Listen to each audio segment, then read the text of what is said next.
Hi friends, ಎಲ್ಲರೂ ಹೇಗಿದ್ದೀರಾ? ಚೆರಿಯ ಮನೆ ಇನ್ಫಾರ್ಮೇಷನ್ ಡೆಸ್ಕ್ ಯೂಟ್ಯೂಬ್ ಚಾನಲ್ ಕಡೆಯಿಂದ ಪ್ರೀತಿಯ ಸ್ವಾಗತ.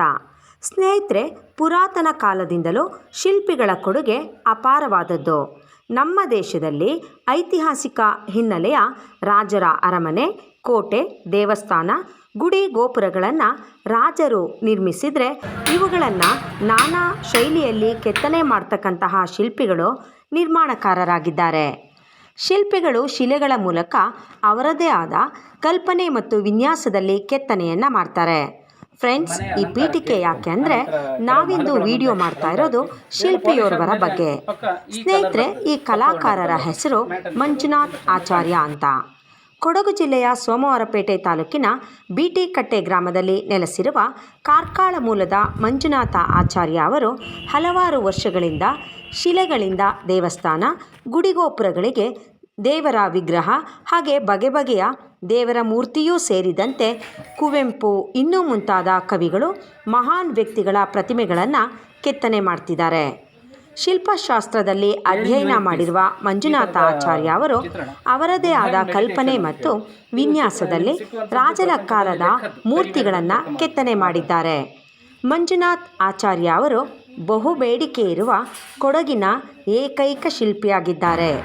ಮಂಜುನಾಥ ಆಚಾರ್ಯ ಅವರಿಗೆ ಗ್ರಾಹಕರು ವಿಗ್ರಹ ಸೇರಿದಂತೆ ಯಾವುದೇ ಕಲಾಕೃತಿಗಳಿಗೆ ಆರ್ಡರ್ ಮಾಡಿದ್ರೂ ಅದನ್ನು ಕೇವಲ ಕಮರ್ಷಿಯಲ್ ಥಾಟ್ನಲ್ಲಿ ಆಲೋಚಿಸದೆ ಶಿಲಾ ಕೆತ್ತನೆಯನ್ನು ಶ್ರದ್ಧೆ, ಭಕ್ತಿ, ಶಿಲಾಶಾಸ್ತ್ರ ಪ್ರಕಾರದಂತೆ ಹಿಂದಿನ ಕಾಲದ ಶಿಲ್ಪಿಗಳಂತೆ ಕೆತ್ತನೆಯನ್ನು ಮಾಡಿ ಕೊಡೋದ್ರಿಂದ ಗ್ರಾಹಕರ ಮೆಚ್ಚುಗೆಗೆ ಪಾತ್ರವಾಗೋದ್ರಿಂದ ಮಂಜುನಾಥ ಆಚಾರ್ಯ ಅವರಿಗೆ ಕೊಡಗು ಜಿಲ್ಲೆಯೂ ಸೇರಿದಂತೆ ಹೊರ ಜಿಲ್ಲೆ, ಹೊರ ರಾಜ್ಯ ಹಾಗೆ ವಿದೇಶಗಳಿಂದಲೂ ಬೇಡಿಕೆ ಇದೆ. ಮಂಜುನಾಥ್ ಆಚಾರ್ಯ ಕಾರ್ಕಳದಿಂದ ಶಿಲೆಯನ್ನು ತಂದು ಕಲಾಕೃತಿಗಳನ್ನು ಕೆತ್ತನೆ ಮಾಡ್ತಾರೆ. ಕೆತ್ತನೆ ಮಾಡುವಾಗ ವೇಸ್ಟ್ ಆದ ಶಿಲೆಯಿಂದ ಮೊಸಳೆ, ಹಾವು ಇನ್ನೂ ಮುಂತಾದ ಬಗೆ ಬಗೆಯ ಕಲಾಕೃತಿಗಳನ್ನು ಕೆತ್ತನೆ ಮಾಡ್ತಾರೆ. ಮಂಜುನಾಥ್ ಆಚಾರ್ಯ ಕೇವಲ ಶಿಲೆಯಿಂದ ಕೆತ್ತನೆ ಮಾಡದೆ ಮೇಣದಿಂದಲೂ ಕಲಾಕೃತಿಗಳನ್ನು ತಯಾರಿಸ್ತಾರೆ. ಇದೀಗ ಅವರು ಮೇಣದಲ್ಲಿ ಕುವೆಂಪು ಅವರ ಪ್ರತಿಮೆಯನ್ನು ತಯಾರಿಸ್ತಾ ಇದ್ದಾರೆ. ಮರದಿಂದಲೂ ದೇವರ ವಿಗ್ರಹ ಮುಂತಾದ ಕಲಾಕೃತಿಗಳನ್ನು ತಯಾರಿಸ್ತಾರೆ. ಇದರ ಜೊತೆಯಲ್ಲಿ ಉತ್ತಮ ವಾಗ್ಮಿಯೂ ಹೌದು. ಸ್ನೇಹಿತರೆ, ನಾವೀಗ ಶಿಲ್ಪಿ ಮಂಜುನಾಥ್ ಆಚಾರ್ಯ ಅವರ ಮನೆಗೆ ಹೋಗಿ ಅವರು ಕೆತ್ತನೆ ಮಾಡಿರ್ತಕ್ಕಂತಹ ಶಿಲಾ ಕಲಾಕೃತಿಗಳನ್ನು ನೋಡೋಣ. ಹಾಗೆ ಅವರಿಂದಲೇ ಇದೆಲ್ಲವುಗಳ ಬಗ್ಗೆ ಸಂಪೂರ್ಣ ಮಾಹಿತಿಯನ್ನು ಪಡ್ಕೊಳ್ಳೋಣ. ಓಕೆ.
ವಿಗ್ರಹ ಇದು ನೋಡಿ,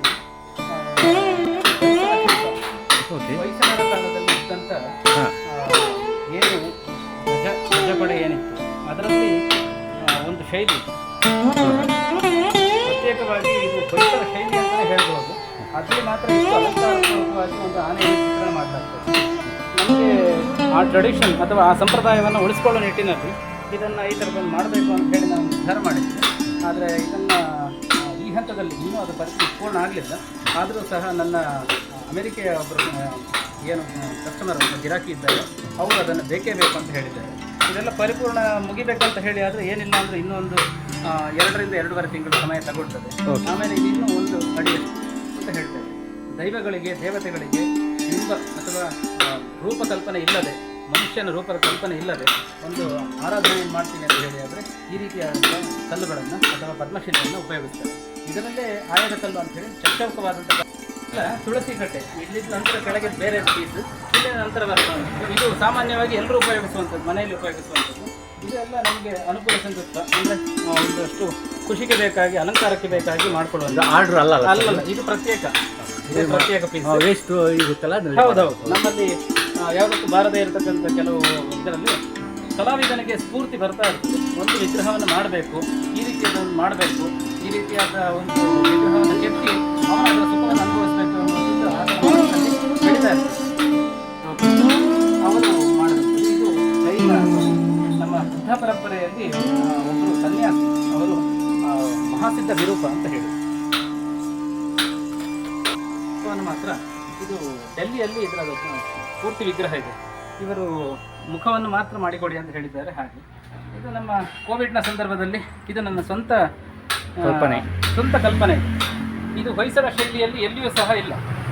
ಇದು ಯಶೋಧ ಕೃಷ್ಣ ಅಂತ ಹೇಳಿ, ಯಶೋದೆ ಕೃಷ್ಣ ತನ್ನ ತುಂಟತನನ್ನು ಮಾಡುವಾಗ ಆತನಿಗೆ ಮಕ್ಕಳಿಗೆ ನಾವು ತಾಯಿ ಹೇಗೆ ದಂಡಿಸ್ತಾಳೆ, ಹಾಗೆಯೇ ಯಶೋದೆ ಕೋಲನ್ನು ಹಿಡಿದು ಹೊಡಿತೇನೆ ಅಂತ ಹೇಳಿ ಹೋಗುವಾಗ ಇಲ್ಲಿ ಒಂದು ಮಂಗವು ಸಹ ಬಂದು ಅದನ್ನು ಬೇಡ ಅಂತ ಹೇಳಿ ನಿಲ್ಲಿಸ್ತಾ ಇರ್ತದೆ.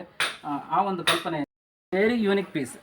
ಈ ಥರದ ಚಿತ್ರಣ ಬುದ್ಧ ಇನ್ ಮೆಡಿಟೇಷನ್ ಅಂತ ಹೇಳಿ ಇದು ಚಿತ್ರ ನಿಮ್ಗೆ ಸಿಕ್ಕುವಂಥದ್ದು ಪ್ರಪಂಚದಲ್ಲಿ ಲೆಕ್ಕದ್ದು, ಕೈ ಬೆರಳಲ್ಲಿ ಲೆಕ್ಕ ಮಾಡ್ಬೋದು ಆ ಥರದ್ದು. ಇದು ಒಂದು ಹೊಸ ಶೈಲಿಯ ನಾಗನಕಲ್ಲು. ಇದು ನಮ್ಮ ಜನರಿಗೆ ಪದೇ ಪದೇ ಹಳತ್ತನ್ನೇ ತೋರಿಸುವಂಥದ್ದು. ಹಳೆಯ ಶೈಲಿಯಲ್ಲಿ ನೋಡಿ, ಇದೆಲ್ಲ ಹಳೆಯ ಶೈಲಿಯ ನಾಗನಕಲ್ಲುಗಳು. ಈ ಥರ ಮಾಡೋದಕ್ಕಿಂತ ಒಂದು ವಿಭಿನ್ನ ಶೈಲಿಯಲ್ಲಿ ನಾವು ಮಾಡಬಹುದು, ಮಾಡಿ ತೋರಿಸಬಹುದು ಅಂತ ಹೇಳಿ ಬೇರೆ ಕಲಾವಿದರು ಏನು ಮಾಡಿರ್ತಾರೆ ಅದನ್ನು ಉಪಯೋಗಿಸ್ಕೊಂಡು ನಮ್ಮದೇ ಆದಂಥ ಒಂದು ಹೊಸ ಗಂಗಾ ಪರಮೇಶ್ವರಿ ಅಂತ ಹೇಳಿ, ಗಂಗಾ ಪರಮೇಶ್ವರಿ ಎಂಬುವಂಥ ವಿಗ್ರಹ. ಇದು ಬೆಂಗಳೂರಿನ ಒಂದು ಯಾವುದೋ ಒಂದು ಪ್ಲೇಸ್ ಅಂತ ಹೇಳಿದ್ದಾರೆ, ಅದು ನಿಖರವಾಗಿ ಹೇಳ್ತೇನೆ ಬೇಕಂತ ಹೇಳಿ. ಆರ್ಡರ್ ಕೊಟ್ಟಿದ್ದಾರೆ ಸರ್? ಇದು ಆರ್ಡರ್ಡ್. ಇದು ನಿಜವಾಗಿ ಕಳೆದ ವರ್ಷವೇ ಹೋಗಬೇಕಿತ್ತು, ಕಾರಣಾಂತರಗಳಿಂದ ನಮ್ಮಲ್ಲೇ ಉಳ್ಕೊಂಡಿದೆ. ಸರ್ ಫಿನಿಶ್ ಆಗಿದೆ ಇದು? ಇದು ಫಿನಿಶ್ ಆಗಿದೆ. ಕಣ್ಣು ಮಾತ್ರ ಬಾಕಿ ಇದೆ, ಇನ್ನೂ ಸಹ ಕಣ್ಣನ್ನು ಮಾಡಲಿಕ್ಕೆ ಬಾಕಿ ಇದೆ. ಅದು ಕೊಂಡು ಹೋಗುವ ಹಿಂದಿನ ದಿವಸ ನಾವು ಅದನ್ನು ಪೂರ್ತಿಯಾಗಿ ಮುಗಿಸ್ಕೊಡ್ತೇವೆ. ಕಾಷ್ಟಶಿಲ್ಪ, ಮರದ ಶಿಲ್ಪ ಇದು. ನಾವು ವಿಶೇಷವಾಗಿ ಇದಕ್ಕೆ ಕೂಳಿ ಮರ ಅಂದರೆ ಶಿವಾನಿ ಅಂತ ನಾವು ನಮ್ಮ ಸಂಸ್ಕೃತ ಭಾಷೆಯಲ್ಲಿ ಹೇಳ್ತೇವೆ, ಶಿವಾನಿ ಮರ ಅಂತೇಳಿ. ಆ ಕೂಳಿ ಮರದಲ್ಲಿ ಈ ಒಂದು ಹೊಸ ಗಣಪತಿಯನ್ನು ಒಂದು ಮಾಡಬೇಕು ಅಂತ ಹೇಳುವಂಥ ಸಂಕಲ್ಪ ಇದೆ. ಅದಕ್ಕೆ ತಯಾರಿ ಮಾಡಿಕೊಂಡಿದ್ದೇವೆ. ಇನ್ನು ಇದೆಲ್ಲ ನೋಡಿದ್ದೀರಲ್ಲ, ಇದು ನಮ್ಮ ಪ್ರಾರಂಭ ಮಾಡಿದ್ದೇವೆ. ಅದರ ಮೂಲ ಸ್ವರೂಪದ ಭಾಗಗಳಿವು. ಇವು ಚತುರ್ವಿಂಶತಿ ದೇವತೆಗಳು ಅಂಥೇಳಿ, ಗಾಯತ್ರಿಯ ಚತುರ್ವಿಂಶತಿ ದೇವತೆಗಳು. ಅಂದರೆ ಗಾಯತ್ರಿಯಲ್ಲಿ 24 ಅಕ್ಷರಗಳಿದ್ದಾವೆ. ಓಂ ಭೂರ್ಭುವಃ ಸ್ವಃ ಓಂ ತತ್ಸವಿತುರ್ವರೆಣ್ಯಂ ಭರ್ಗೋ ದೇವಸ್ಯ ಧೀಮಹಿ ಧಿಯೋ ಯೋನಃ ಪ್ರಚೋದಯಾತ್ ಅಂತೇಳಿ. ಅದರಲ್ಲಿ 24 ಅಕ್ಷರಗಳಿದ್ದಾವೆ. ಆ ಒಂದೊಂದು ಅಕ್ಷರಗಳಿಗೂ ಸಹ ಒಬ್ಬೊಬ್ಬ ದೇವತೆ ಇರ್ತಾರೆ, ಅಂದರೆ ಋಷಿಗಳಿರ್ತಾರೆ. ಆ ಋಷಿಗಳು ಇವರು 24 ಮಾಡಲಿಕ್ಕಿದೆ. ಈಗ ಪ್ರಸ್ತುತ 3 ಆಗಿದೆ. ಇದು ಸರ್ 24 ಆರ್ಡರ್ ಇದೆಯಾ? 24 ಋಷಿಗಳನ್ನು ಮಾಡಬೇಕು. ಅವರು ಅಗಸ್ತ್ಯರು, ಇವರು ಅತ್ರಿ, ಇವರು ಭರದ್ವಾಜರು. ಈಗ ಹೊಸದಾಗಿ ಮಾಡ್ತಾ ಇರುವಂಥದ್ದು.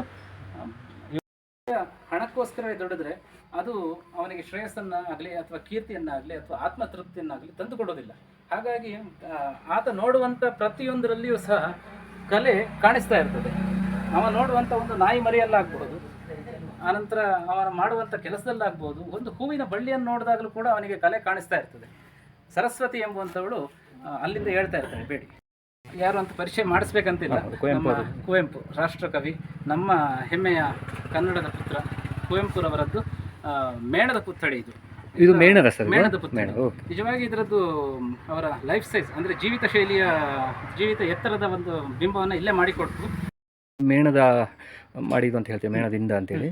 ಸರ್ ಅದು ಹೇಗೆ ಆರ್ಡರ್ ಕೊಟ್ಟಿದ್ದಲ್ಲ, ನೀವಾಗಿನೇ ಅದನ್ನು ಕಲಾಕೃತಿಯನ್ನು ಮಾಡಿದ್ದ ಮೇಣದ ನಾವು ಮಾಡಬೇಕಾಗ್ತದೆ. ಯಾಕಂತ ಹೇಳಿ ಆದರೆ ವ್ಯಕ್ತಿ ಶಿಲ್ಪ ದೇವತಾ ಶಿಲ್ಪಕ್ಕಿಂತಲೂ ಕೂಡ ಭಿನ್ನವಾದಂಥದ್ದು.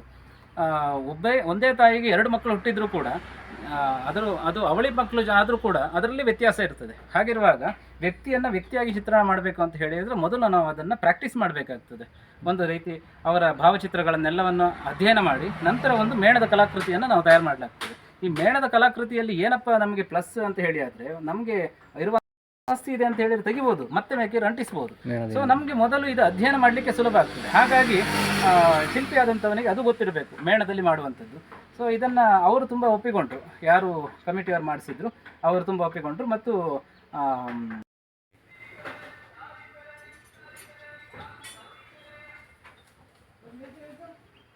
ನಿಮ್ಮ ಪರಿಚಯನ ನೀವೇ ಹೇಳ್ಕೊಳ್ಳಿ, ಸ್ವಲ್ಪ ಪರಿಚಯ ಮಾಡಿಕೊಡಿ ಸರ್. ನೋಡಿ ಸರ್, ನಾನು ಶಿಲ್ಪಿ ಮಂಜುನಾಥಾಚಾರ್ಯ ಅಂತೇಳಿ ನನ್ನ ಹೆಸರು. ಆದರೆ ನನ್ನ ಅಸ್ತಿತ್ವವನ್ನು ನಾನು ಹೇಳ್ಕೊಳ್ಳುವಂಥದ್ದು ನನ್ನ ಗುರುಗಳ ಮುಖೇನವೇ. ಇದು ನನ್ನ ಗುರುಗಳದ್ದು ಪಾದಗಳು. ಶಿಲ್ಪಿ ಶ್ಯಾಮರಾಯಾಚಾರ್ಯ, ಕಾರ್ಕಳದ ಶಿಲ್ಪಿ ಶ್ಯಾಮರಾಯಾಚಾರ್ಯ ಶಿಲ್ಪಗುರು ಪ್ರಶಸ್ತಿ ಪುರಸ್ಕೃತರಾದಂಥ ಶಿಲ್ಪಿ ಶ್ಯಾಮರಾಯಾಚಾರ್ಯರ ಪಾದಗಳಿದು. ನನಗೆ ಅಲ್ಲಿ ಕಂಡಂಥ ದೇವರು ಬೇರೆ ಇನ್ನೆಲ್ಲೂ ಕಾಣಲಿಲ್ಲ. ಹಾಗಾಗಿ ಅವರ ಪಾದಗಳನ್ನು ಪೂಜೆ ಮಾಡಿಕೊಂಡು ಅವರ ಶಿಷ್ಯ ಅಂತ ಹೇಳ್ಕೊಳ್ಳಿಕ್ಕೆ ನಾನು ಖುಷಿ. ಒಂದು ಆಶೀರ್ವಾದಂಥ ಪತ್ರ, ಆನಂತರ ಇದು ನಾವು ಮಾಡಿದಂಥ ಸಾಧನೆಗಳು, ಇಲ್ಲಿ ಒಂದಷ್ಟು ಸಾಧನೆ ಕೊಟ್ಟಂಥ ಬಿರುದು, ಬಾವಲಿ ಅವೆಲ್ಲ ಇದ್ದಾವೆ. ಹಾಗೆ ಗುರುಗಳು ನನಗೆ ಕೊಟ್ಟಂಥ ಶಿಲ್ಪಶಾಸ್ತ್ರದ ಕನಿಷ್ಠ ಸಂಗ್ರಹ. ನಾವು ಮಾಡುವಂಥ ಏನು ಶಿಲ್ಪ ಇದ್ದರೂ ಕೂಡ ಅದು ನಮ್ಮ ಈ ಕಾಶ್ಯಪ ಶಿಲ್ಪ ಮತ್ತು ತಂತ್ರ ಸಮುಚ್ಚಯ ಈ 2 ಗ್ರಂಥವನ್ನು ಆಧಾರವಾಗಿ ಇಟ್ಕೊಂಡು ನಾವು ಶಾಸ್ತ್ರವನ್ನು ಅನುಕರಣೆಯನ್ನು ಮಾಡ್ತೇವೆ. ಇದು ನಮ್ಮ ಅಭ್ಯಾಸಕ್ಕೆ ಬೇಕಾಗುವಂಥ ಶಾಸ್ತ್ರದ ಪುಸ್ತಕ, ಜೆರಾಕ್ಸ್ ಕಾಪಿಗಳು, ಇವುಗಳನ್ನೆಲ್ಲವನ್ನು ಸಹ ನಾವು ಆಧಾರವಾಗಿ ಇಟ್ಟುಕೊಂಡು ಮಾಡಬೇಕಾಗ್ತದೆ.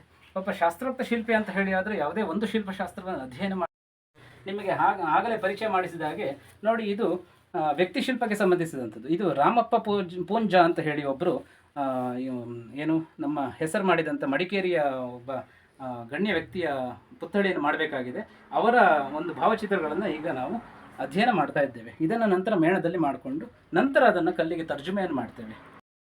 ಇದು ನಮ್ಮ ಸಾಧನೆಯ ಕೆಲವು ಭಾಗಗಳು.